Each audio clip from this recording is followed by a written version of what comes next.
السلام علیکم ورحمۃ اللہ وبرکاتہ حمدا کثیرا طیبا مبارکا فی اللہم صلی وسلم علی نبینا محمد اعوذ باللہ من الشیطان الرجیم بسم اللہ الرحمن الرحیم یا ایہا الذین اے وہ لوگو جو آمنو ایمان لائے ہو لا تدخلو نہ تم سب داخل ہو بیوتن گھروں میں غیر بیوتکم اپنے گھروں کے علاوہ حتی یہاں تک کہ تستأنسو تم اجازت لے لو وَتُسَلِّمُوا اور تم سلام کر لو عَلَىٰ أَهْلِهَا اس گھر کے رہنے والوں پر ذَلِكُمْ یہی بات خیر بہتر ہے لکم تمہارے لیے لعلکم تاکہ تم تذکرون نصیحت حاصل کرو۔ اس آیت میں اللہ تبارک و تعالی حکم دے رہے ہیں کہ اپنے گھروں کے علاوہ کسی بھی گھر میں بغیر اجازت کیے تم داخل نہیں ہو سکتے ہو۔ اس حکم سے پہلے سورہ احزاب میں بھی گھروں میں اجازت لے کر داخل ہونے کا حکم تھا، لیکن وہ بالخاص رسول اللہ صلی اللہ علیہ وآلہ وسلم کے گھر کا تھا۔ اب یہاں پر عام منادی ہو گئی ہے کہ جس کے گھر میں بھی جانا ہے اجازت لے کر جانی ہے۔ اس صورت کے پہلے ہم نے 3 رکوع پڑھے ہیں، تو ان تینوں میں ہم نے دیکھا کہ کس طریقے سے منافقین نے پروپیگنڈا کیا اور مسلمانوں کو پریشان کر دیا، اور پھر ام المومنین سیدہ عائشہ صدیقہ رضی اللہ تعالی عنہا پر کس طرح سے الزام تراشی کی انہوں نے۔ اب جب اس طرح کا ماحول پیدا ہو ہی گیا ہوا تھا تو اللہ تبارک و تعالی نے بھی پھر اسی ماحول کے مطابق حکم نازل فرما دیے کہ آئندہ، ویسے تو الحمدللہ ہوا ہی نہیں ایسا کوئی حکم، ایسا کوئی گناہ ہوا نہیں ہے، تو مزید پھر اللہ تعالیٰ نے اس طرح کے گناہوں کے سدباب کے لیے، اور تاکہ کوئی بھی آئندہ کوئی عام مسلمان بھی ایسے گناہ میں ملوث نہ ہو، تو اس طرح کا حکم نازل فرما دیا کہ آئندہ کسی کے گھر میں بغیر اجازت کے داخل نہیں ہونا۔ دراصل جس طرح آج ہمارے بھی مختلف ولیجز میں یہی رواج ہوتا ہے، کسی کے گھر میں جانے کے لیے اجازت طلب نہیں کی جاتی ہے، اور ایسے ہی بنا اجازت گھروں کے دروازے بھی کھلے ہوئے ہیں اور جو آ رہا ہے وہ آ رہا ہے، جو جا رہا ہے وہ جا رہا ہے۔ بالکل ایسے ہی عرب میں بھی رواج تھا، گھروں میں داخل ہونے کے لیے کسی قسم کی اجازت کی ضرورت نہ ہوتی تھی، جو آتا جیسے آتا وہ ویسے ہی انٹر ہو جاتا اور ویسے ہی ایگزٹ ہو جاتا۔ یہ بات چونکہ اسلام ایک پرامن دین اور مذہب ہے، اور اسلام میں یہ بات قابل قبول نہیں ہے، یہ طریقہ، یہ رواج اچھا نہیں سمجھا جاتا، تو اللہ تبارک و تعالیٰ نے واضح طور پر یہاں پر حکم دے دیا کہ کسی کے گھر میں بھی تم جاؤ تو جب تک ان سے اجازت طلب نہ کر لو، حتی تستأنسو۔ تستأنسو استئذان سے ہے، جس کا مطلب مانوس ہو جانا، جیسے ہماری زبان میں کہتے ہیں نا، جب تک اگلے سے جان پہچان نہ ہو جائے، مانوس نہ ہو جائے، تو بالکل یہی مطلب اس کا عربک میں بھی ہے کہ جب تک آپ اگلے کو بتا نہ دے، اگلا آپ کی پہچان کر لے، پھر وہ آپ کو اجازت دیتے تو تب آپ اس کے گھر میں داخل ہوں۔ ایک صحابی آئے، وہ رسول اللہ صلی اللہ علیہ وآلہ وسلم سے آ کر دریافت کرنے لگے، اے اللہ کے نبی صلی اللہ علیہ وآلہ وسلم، میں اپنی ماں کے ساتھ رہتا ہوں، تو کیا اپنی ماں کے گھر میں جانے کے لیے بھی مجھے اجازت طلب کرنا ہو؟ کہ آپ سے فرمایا بالکل آپ کو اجازت طلب کرنا ہے۔ وہ کہنے لگے، اللہ کے نبی، اپنی ماں کی تو خدمت بھی میں ہی کرتا ہوں۔ تو آپ صلی اللہ علیہ وآلہ وسلم نے فرمایا پھر بھی آپ کو اجازت لے کر جانا ہے۔ کہ آپ اس بات کو پسند کرتے ہیں کہ آپ کی والدہ ننگی ہوں، یا اس قسم کے الفاظ استعمال کیے کہ کیا آپ پسند کرتے ہیں اپنی والدہ کو آپ عریاں دیکھیں؟ تو انہوں نے کہا، اللہ کے نبی، میں تو بالکل ایسا پسند نہیں کرتا۔ تو فرمایا پھر آپ کو چاہیے کہ آپ اجازت طلب کر کے جائیں، یعنی کسی کے گھر میں، بیٹیوں کے گھر میں جا رہے ہیں، اپنی ماؤں کے گھروں میں جا رہے ہیں، اس کے علاوہ اور کسی کا بھی گھر ہے تو آپ کو اجازت حاصل کر کے جانا ہوگا۔ ہاں، غیر بیوتکم کے الفاظ اپنے گھروں کے علاوہ، اپنے گھروں سے مراد وہ گھر ہیں جہاں پر بیویاں مقیم ہوں، یعنی آپ کی بیوی جہاں پر رہتی ہے وہ گھر آپ کا گھر ہے، تو وہاں پر آپ بغیر اجازت کے داخل تو ہو سکتے ہیں، لیکن اچھی بات تو یہی ہے کہ وہاں پر بھی آپ اجازت حاصل کر کے ہی جائیں، یا وہاں پر ان کو بھی اطلاع کر کے جائیں۔ اب کیونکہ دیکھیے رسول اللہ صلی اللہ علیہ وآلہ وسلم کی سنت بھی ہے کہ آپ صلی اللہ علیہ وآلہ وسلم جب سفر سے واپس آتے نا تو فوراً سیدھا اپنے گھر نہیں چلے جاتے، پہلے مسجد میں قیام کرتے، اور پھر گھروں میں جب معلوم ہو جاتا کہ قافلہ واپس آ گیا ہے تو سب کی بیویاں جو ہیں وہ تیار ہو جاتی، تو زیب و زینت کر لیتی۔ یہ چیز بڑی اچھی ہے میاں بیوی میں ہم آہنگی اور محبت پیدا کرنے کے لیے، کہ بیوی آنے تک تیار ہو جائے، اپنے خامند کا اچھے سے استقبال کرے، جس سے خامند کا دل بھی خوش ہوگا، اس طریقے سے دونوں میں محبت بڑھ جائے گی۔ تو اسی وجہ سے اپنے گھر میں بھی اجازت تو ہے، لیکن اچھی بات تو یہی ہے کہ وہاں پر بھی آپ اجازت حاصل کر کے ہی جائیں، یا کھنگار کے دیکھیں۔ ضروری نہیں ہے کہ آپ دروازہ نوک کریں یا پھر کوئی اس طرح کا انتظام نہیں ہے تو آپ کھنگار کے جا سکتے ہیں، یا پھر کوئی اس طرح کا انداز، جیسے مخصوص انداز ہوتا ہے کسی کا بیل بجانے کا، کسی کا ڈور نوک کرنے کا، کسی کا آواز لگانے کا، تو جس سے گھر والوں کو معلوم ہو جاتا ہے۔ اب جب کسی بھی گھر میں جانا ہے تو 3 دفعہ اجازت طلب کرنی ہے۔ اچھا اگر کسی کا انداز ہے نا کہ وہ کھنگارتا ہے یا ڈور کسی مخصوص طریقے سے نوک کرتا ہے یا پھر بیل کسی مخصوص طریقے سے بجاتا ہے، تو اس کے باوجود جب اگلے کو معلوم بھی ہو جائے تو تب وَتُسَلِّمُوا عَلَىٰ أَهْلِهَا، سلام ہر صورت میں کرنا ہے، اپنے گھر میں جائیں یا کسی اور کے گھر میں جائیں، رشتہ دار کے جا رہے ہیں، دوست کے جا رہے ہیں، کہیں بھی جا رہے ہیں، تو گھر کی انٹری کے وقت آپ کو السلام علیکم ورحمۃ اللہ وبرکاتہ ضرور کہنا۔ صحیح بخاری شریف میں ایک بڑی مفصل حدیث آتی ہے جس میں ابو سعید خدری رضی اللہ تعالیٰ عنہ فرماتے ہیں کہ ایک دفعہ میں انصار کی مجلس میں بیٹھا ہوا تھا کہ ابو موسیٰ اشعری رضی اللہ تعالیٰ عنہ بڑے پریشان اور آئے گھبرائے ہوئے، تو میں نے پوچھا ابو موسیٰ کیا بات ہے، آپ بڑے پریشان لگ رہے ہیں؟ تو فرمانے لگے کہ میں سیدنا عمر رضی اللہ تعالیٰ عنہ کے ہاں گیا، میں نے ان کو 3 دفعہ سلام عرض کیا، شاید انہوں نے سنا ہی نہیں ہے، میں وہاں سے واپس لوٹ گیا۔ جب وہ مجھے دوبارہ ملے تو میں نے ان کو کہا، انہوں نے مجھ سے پوچھا کہ آپ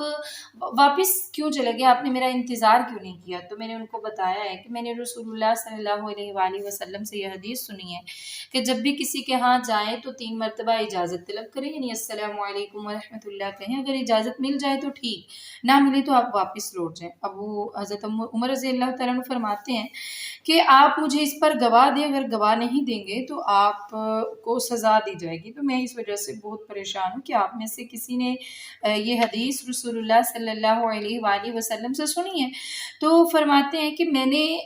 کہا کہ اللہ کی قسم تمہارے ساتھ وہ آدمی گواہی دے گا جو ہم میں سب سے چھوٹا ہوگا، اور چونکہ اس وقت مجلس میں سب سے چھوٹا میں ہی تھا، سیدنا ابی بن کعب فرماتے ہیں کہ میں فوراً اٹھا اور میں نے کہا کہ میں گواہی دوں گا، اور میں سیدنا ابو موسیٰ اشعری رضی اللہ تعالیٰ عنہ کے ساتھ گیا، اور پھر سیدنا عمر رضی اللہ تعالیٰ عنہ کو فرمایا کہ بالکل رسول اللہ صلی اللہ علیہ وآلہ وسلم کا فرمان ایسا ہے۔ امام بخاری رحمہ اللہ اس حدیث کو بیان کر کے فرماتے ہیں کہ اس کا مطلب یہ نہیں کہ وہ خبر واحد یا ایک ایسے صحابی جو بڑے مستند ہیں ان کی بات کو نہیں مانتے تو تھے، لیکن حدیث کے معاملے میں یہ ان کی احتیاط تھی تاکہ کہیں ایسا نہ ہو کسی انسان کو کوئی غلطی نہ لگ جائے۔ یعنی بڑے اچھے طریقے، بڑے حسن انداز سے انہوں نے ہمارے لیے احادیث کو محفوظ کیا ہے۔ اب یہ سوال آتا ہے کہ اجازت آخر کیوں طلب کرنی چاہیے؟ جیسے کچھ گھر ایسے ہوتے ہیں جن میں ہمارا بہت آنا جانا ہوتا ہے، یا جیسے کمبائن سسٹم ہے، جوائنٹ فیملی میں رہتے ہیں، تو تب بھی اجازت کیوں طلب کرنا ضروری ہے؟ اس کا حکم یہ ہے، دیکھیں اللہ تعالیٰ کے ہر حکم میں کوئی نہ کوئی حکمت چھپی ہے جس کی انسانوں کے لیے ہی بہتریاں اور جس میں بھلائیاں ہیں۔ اب اگر آپ اجازت طلب نہیں کریں گے تو آپ کو معلوم نہیں کہ اس گھر کے اندر والے جو لوگ ہیں وہ کس حالت میں بیٹھے ہیں۔ خواتین بغیر پردے کے ہوں گی،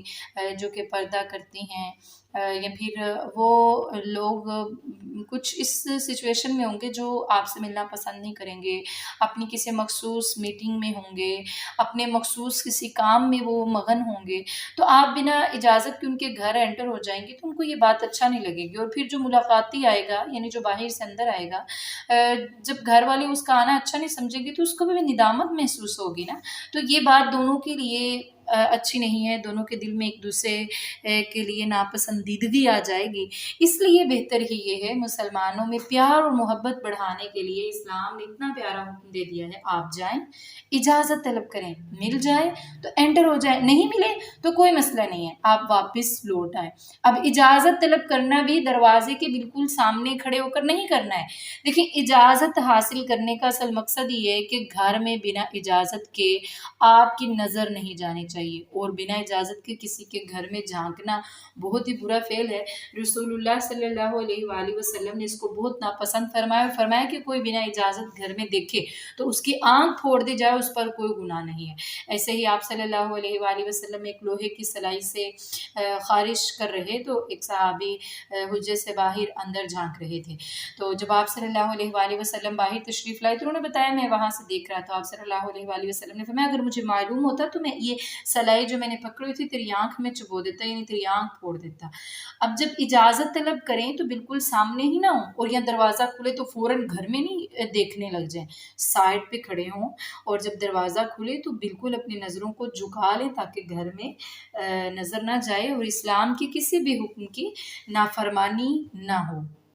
فَإِن پس اگر لم نہ تجدو تم سب پاؤ فیہا ان میں، یعنی ان گھروں میں، احدن کسی کو،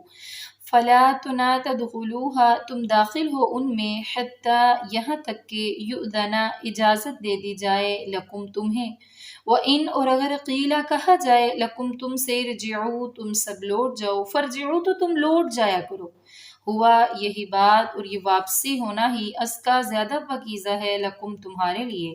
واللہ اور اللہ، بما اس کے ساتھ جو تعملون تم عمل کرتے ہو، علیم خوب جاننے والا ہے۔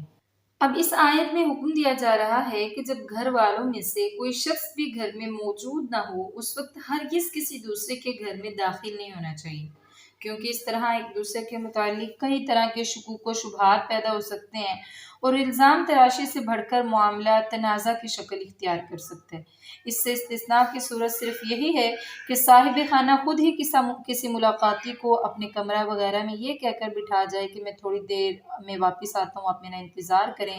یا پھر اس طرح اجازت کی کئی صورتیں ہیں، جیسے کہیں جانے کے لیے اپنے گھر میں کسی کو بٹھا جانا، یا اپنے گھر کو کسی کو سونپ جانا، وغیرہ وغیرہ۔ اور پھر مزید فرمایا کہ آپ اجازت طلب کریں، اگر آپ کو اجازت دے دی جائے تو ٹھیک ہے، اگر نہیں تو فرجعو آپ وہاں سے لوٹ جائیں، اور وہاں سے لوٹنا ہی آپ کے لیے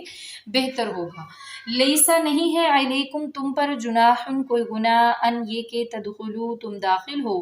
بیوتن ایسے گھروں میں، غیرہ کہ نہیں، مسکونتن سکونت ہوتی، فیہا ان میں، متاعن یہ فائدے کا سبب ہے، لکم تمہارے لیے، واللہ اور اللہ، یعلم جانتا ہے، ما جو تبدون تم ظاہر کرتے ہو، وما اور جو تکتمون تم چھپاتے ہو۔ اس آیت میں اللہ تعالیٰ فرما رہے ہیں کہ ایسے گھر جہاں کے لوگ گھر چھوڑ کر چلے گئے ہیں، یا پھر ایسی کئی بستیاں ہوتی ہیں کہ بستیوں والے پوری پوری بستیاں چھوڑ کر چلے جاتے ہیں، یا مالک مکان کا پتہ ہی نہیں اور گھر بالکل ویران پڑا ہوا ہے، تو اس سے عوام کوئی فائدہ اٹھانا چاہے تو جیسے اس میں گھاس اگ گئی ہے، کوئی اپنی بکریوں کو چرا سکتا ہے، وہاں سے گھاس کو کاٹ سکتا ہے، یا اس کے علاوہ اور بھی جب کہ وہ بالکل فارغ ہے، اس میں کسی کا آنا جانا نہیں ہے، اور وہ کھلا بھی ہوا ہے، تو پھر کیا کرنا ہے کہ اس میں آپ جا سکتے ہیں، جو بھی فائدہ آپ کو وہ دے آپ اس سے وہ فائدہ حاصل کر سکتے ہیں۔ اور پھر فرمایا، اللہ تعالیٰ نے فرمایا متاع لکم، یہ صرف ایک فائدہ حاصل کرنا ہے تمہارے لیے، اس کے علاوہ کوئی بھی غلط کام کے لیے اس گھر میں تم نے انٹر نہیں ہونا۔ قل فرما دیجئے للمؤمنین مومن مردوں سے، یغضوا وہ جھکائے رکھیں، من ابصارہم اپنی نگاہوں کو، ویحفظوا اور وہ حفاظت کریں، فروجہم اپنی شرمگاہوں کی، ذالک یہی ازکا بہت پاکیزہ ہے، لہم ان کے لیے، ان اللہ بے شک اللہ خبیر خوب خبردار ہے، بما ان کاموں سے جو یصنعون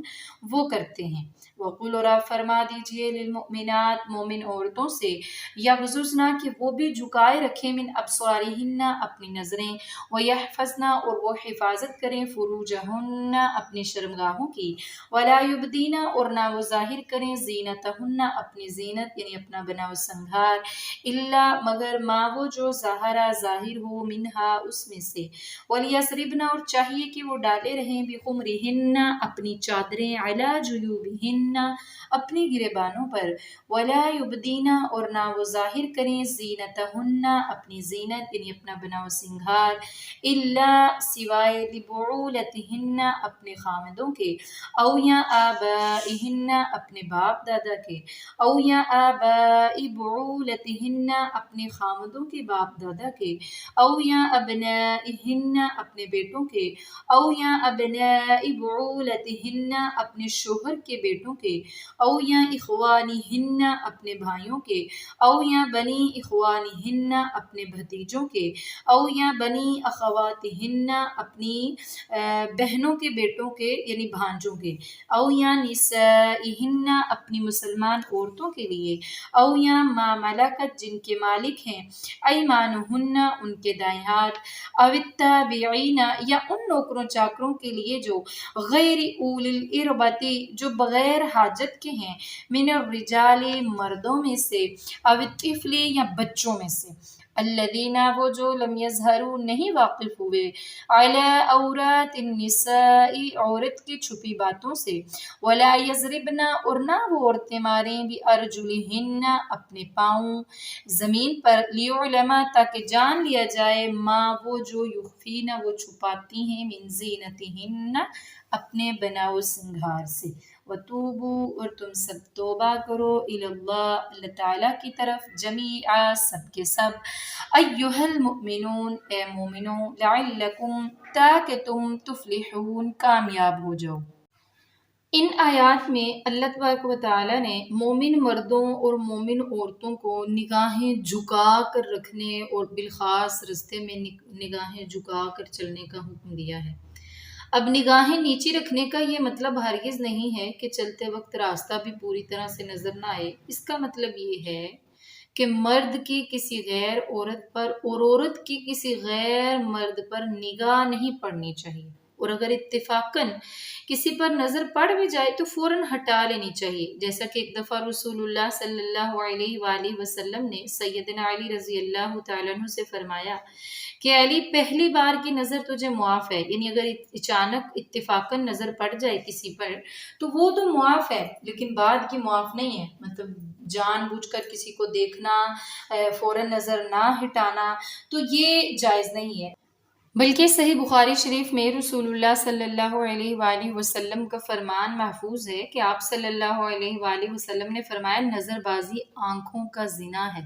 یعنی جان بوجھ کر کسی کو دیکھنا اور پھر دیکھتے ہی رہنا، یا اگر اتفاقاً نظر پڑ گئی ہے تو اپنی نظروں کو فوراً نہ ہٹانا بلکہ دیکھتے ہی رہنا، تو یہ آنکھوں کا زنا ہے۔ اب نظر بازی سے اجتناب کے ساتھ ہی اللہ تعالیٰ نے فروج کی حفاظت کا حکم دیا ہے، یعنی فرمایا یغضوا من ابصارہم وَيَحْفَظُوا فُرُوجَهُمْ، مطلب اپنی شرمگاہوں کی حفاظت کا حکم دیا۔ اس کا واضح مطلب یہی ہے کہ شرمگاہوں کی حفاظت کے لیے نظر بازی سے اجتناب کرنا انتہائی ضروری ہے۔ اگر اپنی نظروں کی حفاظت نہیں کریں گے، یاد رکھیں نظریں جو ہے نا وہ برائی کی طرف جانے کا مین گیٹ ہے، مین ڈور ہی یہی ہے کہ پہلے نظروں سے زنا ہوگا، پھر زبان سے ہوگا، پھر سماعت سے ہوگا، اور آہستہ آہستہ جب یہ دروازے کھلتے جائیں گے تو انسان بے حیائی کی طرف مائل ہو جائے گا۔ اسی لیے اپنی نظروں کو سب سے پہلا جو کام شیطان کا ہوتا ہے نا، وہ انسان کی نظروں کو بلا وجہ عورت کی نظروں کو غیر مردوں پر اور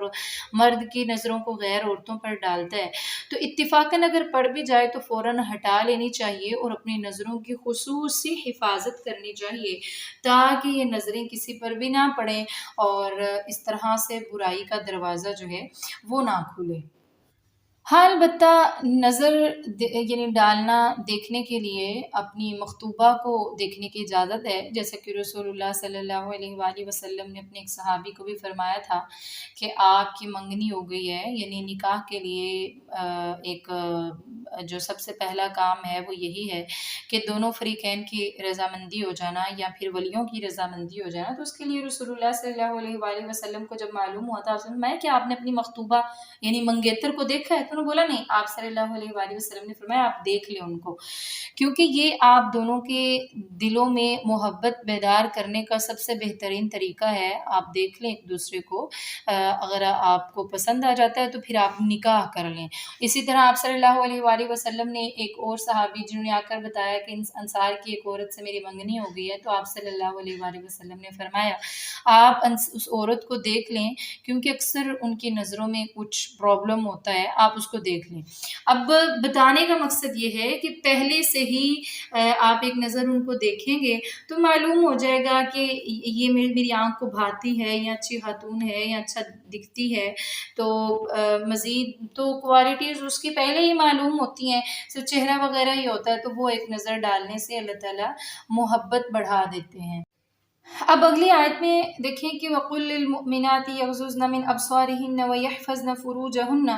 یہاں تک تو وہی حکم ہے جو اللہ تعالیٰ نے مردوں کے لیے بیان فرمایا. مزید جو اس سے آگے ہے وَلَا يُبْدِينَ زِينَتَهُنَّ إِلَّا مَا ظَهَرَ مِنْهَا وَلْيَضْرِبْنَ بِخُمُرِهِنَّ عَلَى جُيُوبِهِنَّ. تو یہ چونکہ پردہ کا حکم نازل ہو چکا ہوا تھا،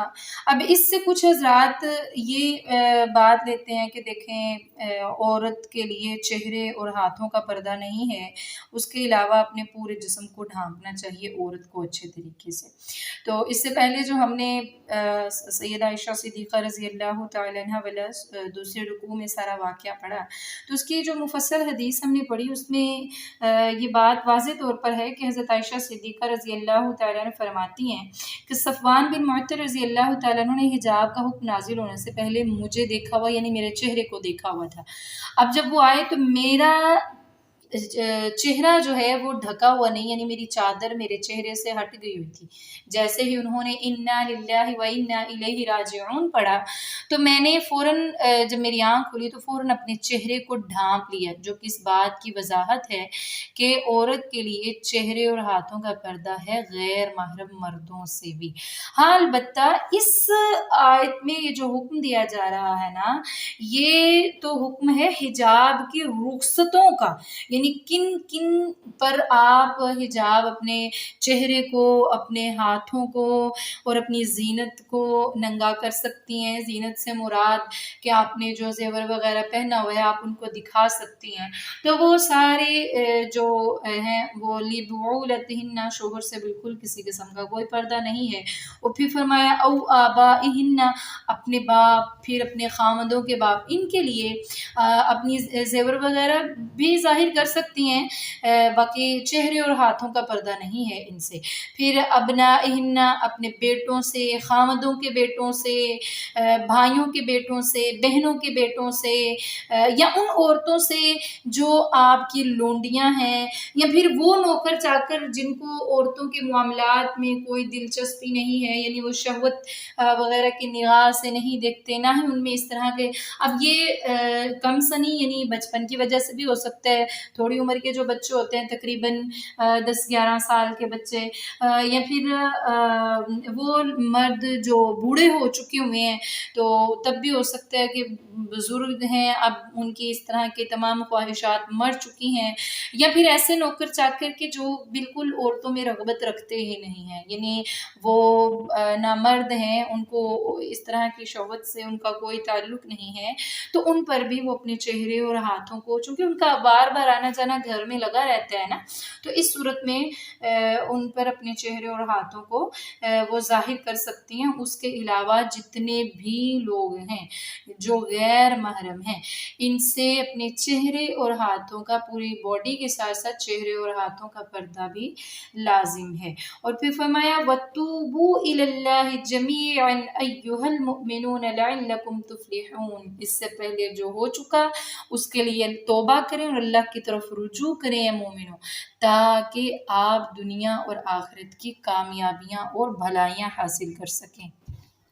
وَانْكِحُوا، اور تم نکاح کرو، الایام، بے نکاحوں کا، منکم، تم میں سے، والصالحین، اور ان کا بھی جو نیک ہیں، من عبادکم، تمہارے غلاموں میں سے، وإمائکم، اور تمہاری لونڈیوں میں سے، ان یکونوا، اگر وہ ہوں گے، فقراء، فقیر، یغنہم اللہ، تو غنی کر دے گا انہیں اللہ، من فضلہ، اپنے فضل سے، واللہ اور اللہ واسع وسعت والا ہے، علیم خوب جاننے والا ہے۔ اس آیت میں اللہ تبارک و تعالیٰ فرما رہے ہیں کہ جو بھی تم میں سے بے نکاحے ہیں ان کا نکاح کر دو، یعنی معاشرے کی پاکیزگی کے لیے یہ بات انتہائی ضروری ہے کہ تم میں سے کوئی مرد یا عورت جو بے نکاح ہو ان کا نکاح کر دو۔ ایام ایم کی جمع ہے اور یہ بڑے وسیع معنوں میں استعمال ہوتا ہے۔ اس سے مراد وہ مرد بھی ہیں جن کی بیوی یا بیویاں فوت ہو چکی ہوں یا جن کو وہ طلاق دے چکے ہوں اور اکیلے رہتے ہوں، اور وہ عورتیں بھی ہیں جو بیوہ ہو چکی ہوں یا طلاق یافتہ ہو گئی ہوں اور اکیلی رہتی ہوں، اور ان سے مراد وہ کنوارے لڑکے اور لڑکیاں بھی شامل ہیں جن کی بلوغت کے بعد تا دیر شادی نہ ہوئی ہو۔ یعنی اس کا جو ہم لغوی معنی لیں گے ایام کا تو یہ یہی ہے کہ وہ جو بالکل اکیلے رہتے ہیں تو ان کو ان کا لائف پارٹنر ڈھونڈ کر اس کے ساتھ ان کا نکاح کر دو، تاکہ وہ کسی برائی کی طرف مائل نہ ہو اور نہ ہی وہ برائی کرنے کا سوچیں۔ اور پھر مزید فرمایا کہ وہ لوگ جو تمہارے غلام اور لونڈیاں ہیں اگر وہ پاک باز ہیں اور نکاح کرنا چاہتے ہیں اور پھر بعد میں اپنی ضروریات بھی ان کا بوجھ اٹھا سکتے ہیں، تو ان کا بھی تم غلاموں کا بھی لونڈیوں کا بھی نکاح کر دو اچھی جگہ پر، اور یہ نہ ہو کہ وہ غلام یا لونڈیاں بھی بعد میں اپنے مالک پر بوجھ بن جائیں، ان کو بھی چاہیے کہ وہ اپنے کفیل خود بن جائیں۔ اور پھر مزید فرمایا اللہ تبارک و تعالیٰ نے کہ اگر وہ فقیر ہوں گے تو اللہ تعالیٰ ان کو غنی کر دے گا، یعنی اگر غریب ہیں، یعنی اس صورت میں نکاح میں تاخیر کرنا کہ بھی ہمارے پاس پیسے نہیں ہیں یا بعد میں یہ کہ کمائے گا کیسے، اپنے گھر کے اخراجات یہ لڑکا کیسے چلائے گا یا لڑکی، تو اس کے لیے اللہ تعالیٰ نے فرمایا ہے کہ اگر وہ فقیر ہیں یعنی محتاج ہیں تو اللہ تعالیٰ نکاح کے ذریعے ان کو غنی کر دے گا اپنے فضل سے۔ اللہ تو وسعت والا بھی ہے اور اللہ جاننے والا بھی ہے۔ وَلْيَسْتَعْفِفْ اور چاہیے کہ دامن بچائے رکھیں زنا سے الذین وہ لوگ لا یجدون جو نہیں پاتے نکاح نکاح کی طاقت حتیٰ یہاں تک کہ یغنیہم اللہ غنی کر دے انہیں اللہ من فضلہ اپنے فضل سے، والذین اور وہ لوگ جو یبتغون تلاش کرتے ہیں الکتاب مکاتبت مما ان لوگوں میں سے کہ ما ملکت جن کے مالک ہیں ایمانکم تمہارے دائیں ہاتھ، فکاتبوہم تو تم مکاتبت کر لو ان سے ان اگر علم تمہیں معلوم ہو فیہم ان میں خیرہ کوئی بھلائی، وآتوہم اور تم دو انہیں من مال اللہ اللہ کے دیے ہوئے مال میں سے، الذی وہ جو آتاکم اس نے دیا ہے تمہیں، ولا تکرہوا اور نہ تم مجبور کرو فتیاتکم اپنی لونڈیوں کو علی البغاء بدکاری پر، ان اگر اردنا وہ چاہیں تحسنا بچنا، لتبتغوا تاکہ تم تلاش کرو عرض الحیات الدنیا دنیا کی زندگی کا سامان،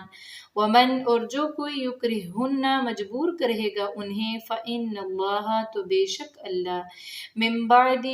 اس کے بعد اکراہہن ان کے مجبور کیے جانے کے غفور بخشنے والا رحیم مہربان ہے۔ اس آیت میں اللہ تبارک و تعالیٰ کا فرمان ہے کہ چاہیے کہ ہر مومن مرد اور مومن عورت زنا سے اپنا دامن بچائے رکھیں۔ جو نکاح کی طاقت نہیں رکھتے ہیں وہ تب تک کے لیے نکاح نہیں کریں جب تک ان کو اللہ تعالیٰ غنی کر دے اپنے فضل سے، اور جو طاقت رکھتے ہیں ان کو چاہیے کہ وہ نکاح کر لیں۔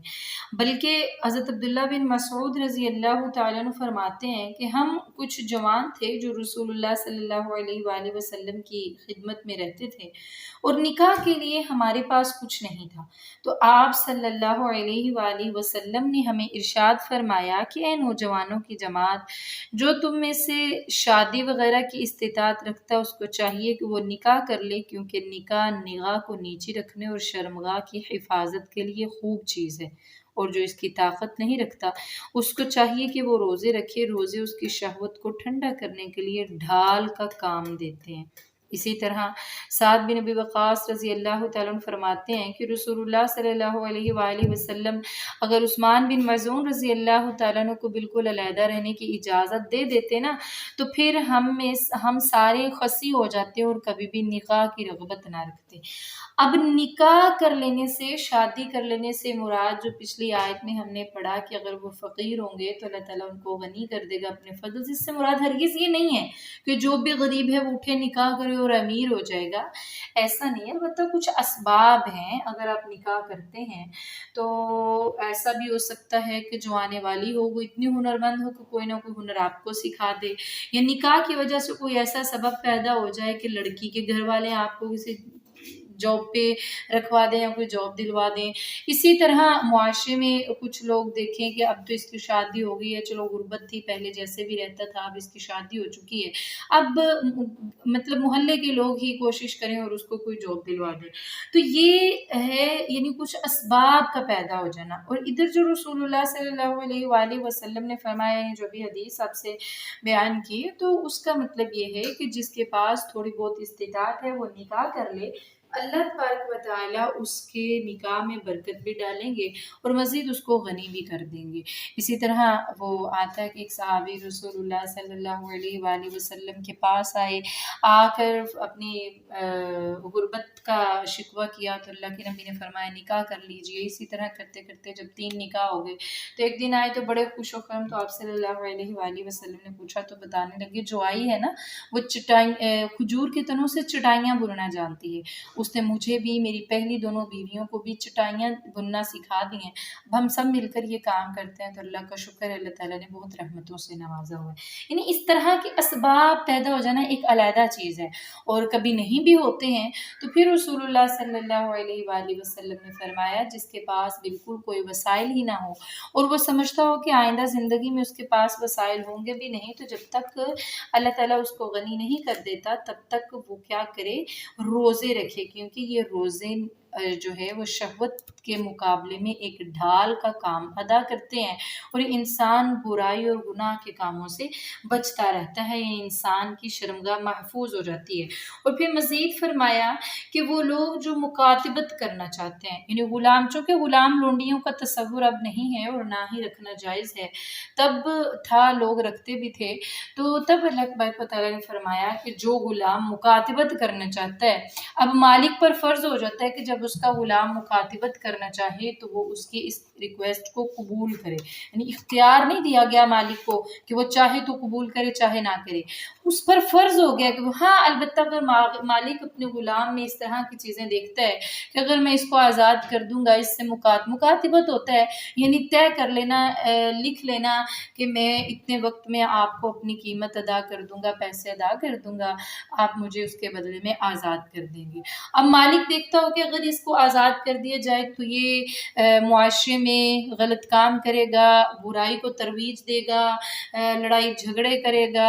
فحش گوئی کرے گا، تو پھر اگر مالک اپنے غلام میں اس طرح کی کمیاں، کوتاہیاں یا برائیاں دیکھتا ہے تب مالک کو اختیار ہے کہ وہ چاہے تو اس کو آزادی نہ دے، اور اگر ایسی کوئی بھی نہیں ہے، نیک ہیں وہ، اور پھر بھی مالک اجازت نہیں دے رہا یا مکاتبت کی ریکویسٹ قبول نہیں کر رہا ہے، تو پھر اسلامی حکومت کا کام ہے کہ وہ مالک کو مجبور کرے کہ وہ اس غلام کی ریکویسٹ کو ہر صورت میں قبول کرے گا اور اس کے ساتھ مکاتبت کر کے اس کو آزاد کر دے گا۔ اور پھر مزید فرمایا اللہ تبارک و تعالیٰ نے کہ تم اپنی لونڈیوں کو برائی کے کام یعنی بدکاری پر، زنا کرنے پر مجبور نہ کرو۔ دراصل عرب میں کچھ لوگوں کے ہاں یہ رواج تھا کہ لونڈیاں رکھ لینا اور پھر ان کو پیسوں کا ذریعہ بنا لینا، یعنی ان کو غیر مردوں کے ساتھ زنا کے لیے مجبور کرنا اور پھر ان سے پیسے بٹورنا، یہ کام تھا۔ تو اللہ تبارک و تعالیٰ نے اس سے منع فرمایا کہ اپنی لونڈیوں کو بدکاری پر مجبور نہ کرو، اگر وہ بچنا چاہتی ہیں تو تم بھی یہ دنیا کا سامان جو حقیر سا ہے اس کو تلاش نہ کرو۔ ہاں اگر کسی لونڈی کو مجبور کر دیا جائے، مار پیٹ کی جائے اس کے ساتھ، یا مجبوراً اس کو یہ فیل کرنا پڑے، تو پھر اللہ تبارک و تعالیٰ غفور الرحیم ہے، اس میں اس لونڈی کا کوئی قصور نہیں ہے۔ وَلَقَدْ البتہ تحقیق انزلنا نازل کی ہم نے الیکم تمہاری طرف آیات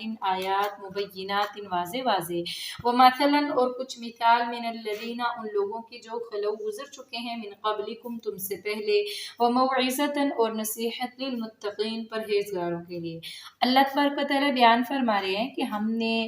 واضح آیات تم پر اس لیے نازل کی ہیں کہ یہ تمہاری ہدایت کا سبب بن جائیں، اور ہم نے پہلے لوگوں کی مثالیں بھی اس قرآن میں نازل فرمائی ہیں، اور وجہ یہی ہے کہ وہ تمہارے لیے نصیحت اور تقوی کا سامان بنے، سبب بنے، اور تم ان مثالوں سے سبق حاصل کر کے پرہیزگار بن جاؤ۔